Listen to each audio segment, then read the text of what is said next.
வணக்கம் குட்டீஸ். இன்னைக்கு ஒரு அழகான குட்டி கதையை பார்க்கலாமா? ஒரு நாள் இரவு குட்டி முயல் மீமி ரொம்ப சோர்வா தூங்கிட்டு இருக்கா. அவ தூங்கும்போது அவளுக்கு ஒரு இனிப்பு வாசனை வருது. அவ முன்னாடி ஒரு மந்திர மேகம் வருது. மீமி, என் மேல ஏறு, நான் உன்னை ஒரு அதிசய இடத்துக்கு கூட்டிட்டு போறேன்னு சொல்லி மீமிய கனவு உலகத்துக்கு கூட்டிட்டு போகுது. மீமி கண்களை திறந்ததும் அவ கனவு உலகத்துல இருந்தா.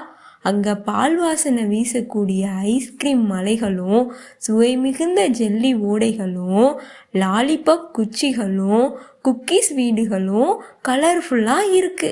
மீமி, ஆஹா, இதெல்லாம் உண்மையானு ரொம்ப ஆச்சரியப்படுறா. அப்போ அவளை நோக்கி ஒரு ஜெல்லி தட்டு வருது.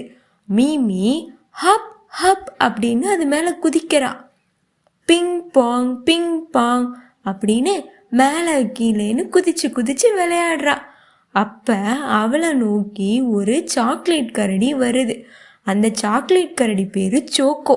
சோக்கோ அந்த காட்டில் வாழக்கூடிய ஒரு சாக்லேட் கரடி. மீமி, நீ நல்ல மனசா இருக்க, உனக்கு ஒரு ஸ்பெஷல் சர்ப்ரைஸ் கொடுக்கணும்னு சோக்கோ சொல்லுது. சோக்கோ மீமியை கூப்பிட்டுட்டு கேக் ஃபாரஸ்ட்டுக்கு போகுது.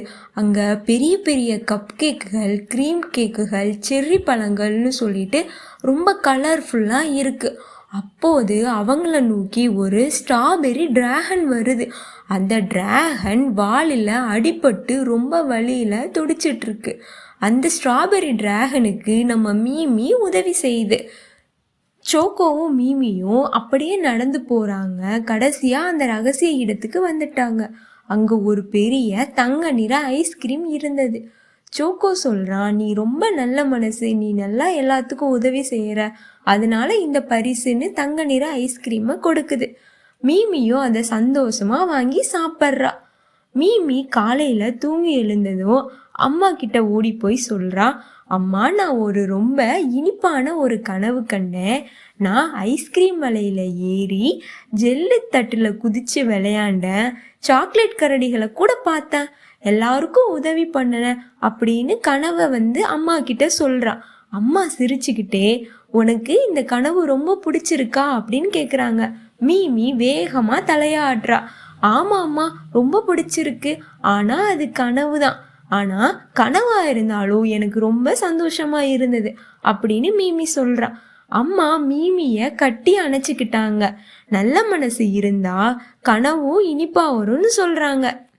குட்டீஸ், உங்களுக்கு இந்த மீமியின் ஐஸ்கிரீம் தீவு கதை பிடிச்சிருந்தா ஒரு லைக் பண்ணுங்க. இன்னும் நிறைய கதைகள் நீங்கள் கேட்கணுன்னா நம்ம சின்ன சின்ன கதைகள் சேனலை மறக்காமல் சப்ஸ்கிரைப் பண்ணிக்கோங்க. அடுத்த ஒரு குட்டி கதையோட உங்களை நான் சந்திக்கிறேன். பாய் குட்டீஸ்.